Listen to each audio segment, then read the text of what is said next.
नमस्कार विद्यार्थी मित्रांनो, एल.एस अकॅडमी यूट्यूब चॅनलवर आपल्या सर्वांचे स्वागत आहे। तर आज आपण या जलसंपदा विभाग भरती पेपरातील काही महत्त्वाचे प्रश्न कव्हर करणार आहोत। व्हिडिओ शेवटपर्यंत पहा आणि व्हिडिओ आवडल्यास व्हिडिओला लाईक आणि यूट्यूब चॅनलला सबस्क्राईब करा। प्रश्न क्रमांक पहिला, महाराष्ट्रातील सर्वाधिक कापसाचे क्षेत्र कोणत्या विभागात येते? प्रश्न क्रमांक पहिला, महाराष्ट्रातील सर्वाधिक कापसाचे क्षेत्र कोणत्या विभागात येते? ऑप्शन क्रमांक 2, विदर्भ या विभागामध्ये महाराष्ट्रातील सर्वाधिक कापसाचे क्षेत्र येते। प्रश्न क्रमांक दुसरा, साखरेचे भंडार म्हणून खालीलपैकी कोणते राज्य ओळखले जाते? प्रश्न क्रमांक दुसरा, साखरेचे भंडार म्हणून खालीलपैकी कोणते राज्य ओळखले जाते? ऑप्शन क्रमांक 3, उत्तर प्रदेश हे राज्य साखरेचे भंडार म्हणून ओळखले जाते। प्रश्न क्रमांक तिसरा, साधारण महाराष्ट्रात एकूण किती नद्या आहेत? प्रश्न क्रमांक तिसरा, साधारण महाराष्ट्रात एकूण किती नद्या आहेत?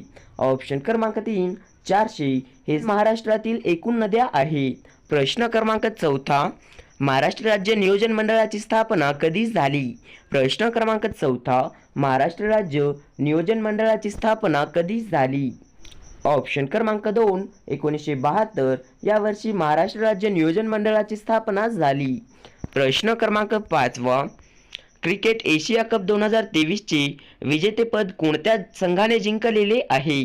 प्रश्न क्रमांक 5, क्रिकेट एशिया कप 2023 चे विजेतेपद कोणत्या संघाने जिंकलेले आहे?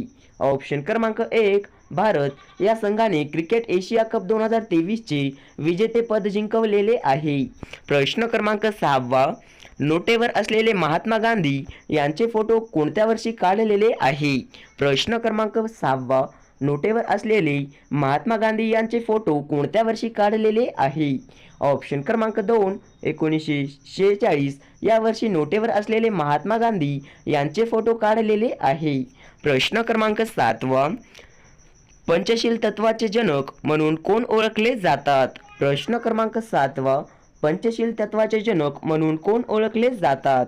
ऑप्शन क्रमांक 2, पंडित नेहरू हे पंचशील तत्वाचे जनक म्हणून ओळखले जातात। प्रश्न क्रमांक 8, महाराष्ट्र पर्यटन महामंडळाची स्थापना कधी झाली? प्रश्न क्रमांक 8, महाराष्ट्र पर्यटन महामंडळाची स्थापना कधी झाली? ऑप्शन क्रमांक 2, 1975 या वर्षी महाराष्ट्र पर्यटन महामंडळाची स्थापना झाली। प्रश्न क्रमांक 9, भारताला सर्वात जास्त कोणत्या देशाची भूसीमा लाभलेली आहे? प्रश्न क्रमांक 9, भारताला सर्वात जास्त कोणत्या देशाची भूसीमा लाभलेली आहे? ऑप्शन क्रमांक 3, बांगलादेश या देशाची भूसीमा भारताला सर्वात जास्त लाभलेली आहे। प्रश्न क्रमांक 10, ताडोबा अभयारण्य कोणत्या जिल्ह्यात आहे? प्रश्न क्रमांक 10, ताडोबा अभयारण्य खालीलपैकी कोणत्या जिल्ह्यात आहे? ऑप्शन क्रमांक 3, चंद्रपूर या जिल्ह्यामध्ये ताडोबा अभयारण्य आहे। प्रश्न क्रमांक 11, मराठी भाषा गौरव दिन कोणत्या तारखेला साजरा केला जातो? प्रश्न क्रमांक 11, मराठी भाषा दिन कोणत्या तारखेला साजरा केला जातो? ऑप्शन क्रमांक 1, 27 फेब्रुवारी या तारखेला मराठी भाषा दिन म्हणून साजरा केला जातो। प्रश्न क्रमांक 12, ब्रिटिश हिंदुस्थानचे पहिले व्हाईसरॉय कोण होते? प्रश्न क्रमांक 12, ब्रिटिश हिंदुस्थानचे पहिले व्हाईसरॉय कोण होते? ऑप्शन क्रमांक 2, लॉर्ड कॅनिंग हे आपले करेक्ट ऑप्शन आहे। प्रश्न क्रमांक 13, भरतनाट्यम हे नृत्य कोणत्या राज्याशी संबंधित आहे?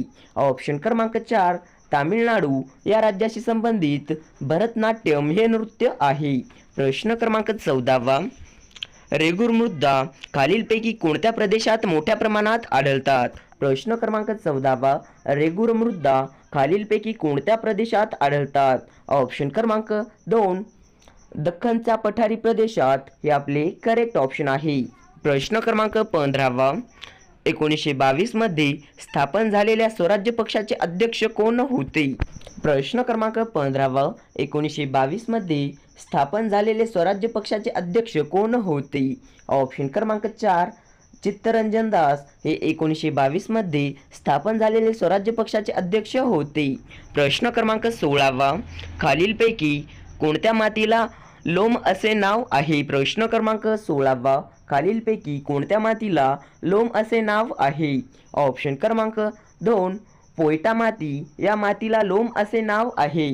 प्रश्न क्रमांक 17 खालीलपैकी कोणता कर हा प्रत्यक्ष कर आहे? प्रश्न क्रमांक 17 खालीलपैकी कोणता कर हा प्रत्यक्ष कर आहे? ऑप्शन क्रमांक 1 आयकर, हे कर प्रत्यक्ष कर आहे. प्रश्न क्रमांक 18 बायबल या ख्रिस्ती धर्मग्रंथाचे मराठी भाषात रूपांतर कोणी केले? ऑप्शन क्रमांक 2 पंडिता रमाबाई, हे आपले करेक्ट ऑप्शन आहे. प्रश्न क्रमांक 19 गंगापूर धरण कोणत्या नदीवर आहे? प्रश्न क्रमांक 19 गंगापूर धरण कोणत्या नदीवर आहे? ऑप्शन क्रमांक 4 गोदावरी, या नदीवर गंगापूर धरण आहे. प्रश्न क्रमांक 20 धरणांमध्ये साठवलेले पाणी हे कोणत्या ऊर्जेचे प्रमुख स्रोत आहे? प्रश्न क्रमांक 20 धरणामध्ये साठवलेले पाणी हे कोणत्या ऊर्जेचे प्रमुख स्रोत आहे? ऑप्शन क्रमांक 3 स्थितीज, हे आपले करेक्ट ऑप्शन आहे. प्रश्न क्रमांक 21 महाराष्ट्रात किती पाटबंधारे विभाग आहेत? प्रश्न क्रमांक 21 महाराष्ट्रात किती पाटबंधारे विभाग आहेत? ऑप्शन क्रमांक 4 5 हे महाराष्ट्रात पाटबंधारे विभाग आहेत. प्रश्न क्रमांक 22 राज्याचा द्वितीय नागरिक म्हणून कोणत्या व्यक्तीस ओळखले जात असते? प्रश्न क्रमांक 22 राज्याच्या द्वितीय नागरिक म्हणून कोणत्या व्यक्तीस ओळखले जात असते? ऑप्शन क्रमांक 1 मुख्यमंत्री, या व्यक्तीस राज्याचा द्वितीय नागरिक म्हणून ओळखले जात असते. प्रश्न क्रमांक 23 महात्मा फुले यांना कोणत्या राज्याचे मार्टिन ल्यूथर असे म्हटले जाते? ऑप्शन क्रमांक 1 महाराष्ट्र राज्याचे महात्मा फुले यांना मार्टिन ल्यूथर असे म्हटले जाते. प्रश्न क्रमांक 24 महाराष्ट्र औद्योगिक महामंडळाची सुरुवात कोणत्या मंत्रालयाच्या काळात झाली? प्रश्न क्रमांक 24 महाराष्ट्र औद्योगिक महामंडळाची सुरुवात कोणत्या मंत्रालयाच्या काळात झाली? ऑप्शन क्रमांक 2 यशवंतराव चव्हाण, हे आपले करेक्ट ऑप्शन आहे.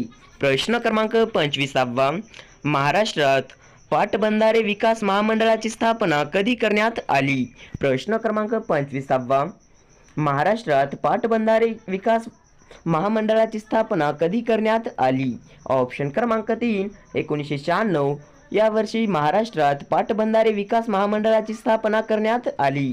प्रश्न क्रमांक 26 खालीलपैकी कोणत्या उद्योगामुळे सर्वाधिक लोकांना रोजगार उपलब्ध होतो? प्रश्न क्रमांक 26 खालीलपैकी कोणत्या उद्योगामुळे सर्वाधिक लोकांना रोजगार उपलब्ध होतो? ऑप्शन क्रमांक 1 सुती कपडा उद्योग, हे आपले करेक्ट ऑप्शन आहे. प्रश्न क्रमांक 27 हिंदू हृदय सम्राट या नावाने कोणाला ओळखले जाते? प्रश्न क्रमांक 27 हिंदू हृदय सम्राट या नावाने कोणाला ओळखले जाते? ऑप्शन क्रमांक 3 बाळासाहेब ठाकरे यांना हिंदू हृदय सम्राट म्हणून ओळखले जाते. प्रश्न क्रमांक 28 कवयित्री बहिणाबाई चौधरी विद्यापीठ महाराष्ट्रातील कोणत्या जिल्ह्यात आहे? प्रश्न क्रमांक 28 कवयित्री बहिणाबाई चौधरी विद्यापीठ महाराष्ट्रातील कोणत्या जिल्ह्यात आहे? ऑप्शन क्रमांक 1 जळगाव, या जिल्ह्यामध्ये कवयित्री बहिणाबाई चौधरी विद्यापीठ आहे. प्रश्न क्रमांक 29 संवाद कौमुदी खालीलपैकी कोणाशी संबंधित आहे?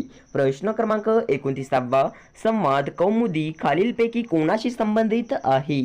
ऑप्शन क्रमांक 3 राजा राममोहन रॉय यांच्याशी संबंधित संवाद कौमुदी हे आहे. प्रश्न क्रमांक 30 बक्सारचे युद्ध खालीलपैकी केव्हा झालेले होते? प्रश्न क्रमांक 30 बक्सारचे युद्ध खालीलपैकी केव्हा झालेले होते? ऑप्शन क्रमांक 3 22 ऑक्टोबर 1764 या वर्षी बक्सारचे युद्ध झाले होते.